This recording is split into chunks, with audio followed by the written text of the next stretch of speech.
Vilnius, the historic capital of Lithuania, saw its fair share of occupation, oppression and genocide during a good chunk of the 20th century. In the 1940s, the Nazis took over from Stalin and murdered around 35,000 of the city's Jews, then around half of the Jewish community, in the neighbouring Panare forest, before Stalin took over again in 1944 and tried to massacre everyone else. The building that now houses the Museum of Occupations and Freedom Fights, previously known as the Museum of Genocide Victims, honours some of the hundreds of residents who were tortured and murdered here by the KGB. The violence may have eased after Stalin's death in 1953, but the oppression continued.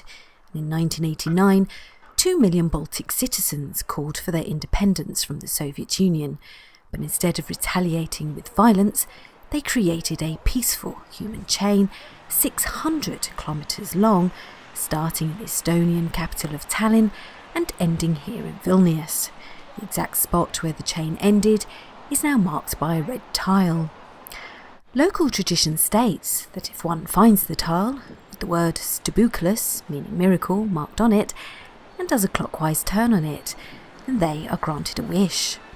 The same tradition states that the one who has just been granted a wish as a result should not then go and tell another where the exact location of the tile is.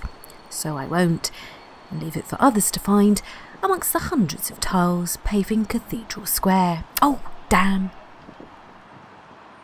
This pacifist approach to life now seems to be a way of life, particularly in Vilnius, albeit with a unique sense of humour and with tongue firmly in cheek.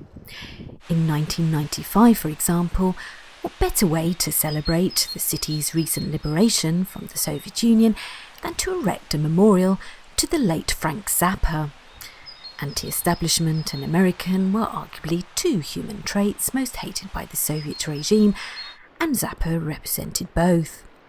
The musician and activist had never visited Vilnius, nor had any links to the city, but he did represent hope in the 70s and 80s for those behind the Iron Curtain who wanted to see an end to Soviet rule and who also loved experimental rock music. In 1997, a breakaway group within Vilnius went one step further in celebrating the city's newfound peace and freedom. The Uzupis Republic, almost cut off from Vilnius by the river Vilnia surrounding it, is a small bohemian community, draped in original local art and sculpture that's more hipster than hippie, but is no less unconventional, expressive and chilled. Not yet internationally recognised as an independent state, but is humoured by the EU, Uzupis has its own president, albeit ceremonial, its own anthem, its own flag, its own totem pole that looks like the machine that allowed Arnold Schwarzenegger to give free breathable air to the residents of Mars in the film Total Recall, and its own constitution. Humorous though some of the points on the list may appear to be, there is a loving and caring humanitarian message underlining the whole thing that maybe the rest of the world should take note of. Yet it isn't just the overall message Uzupis chooses to live by. It does seem to want to take every point seriously and put them into practice in everyday Uzupis life. Point number 10, where everyone has the right to love and take care of the cat, is encouraged by this local bookshop, where visitors are asked to donate money to the resident Moggy, who has complete run of the place, but sadly has not yet grasped point number 13, where a cat is not obliged to love its owner, but must help in times of need. I asked him for a book recommendation and got no help from him whatsoever. Other feline residents around Vilnius, however, do seem to be very helpful indeed. The Cat Cafe may not be an original idea, but was the ideal place for me to collect my thoughts after visiting the Museum of Occupations and Freedom Fights just around the corner.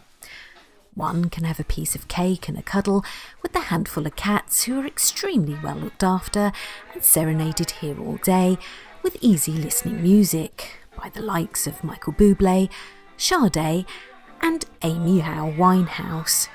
Sorry, couldn't resist.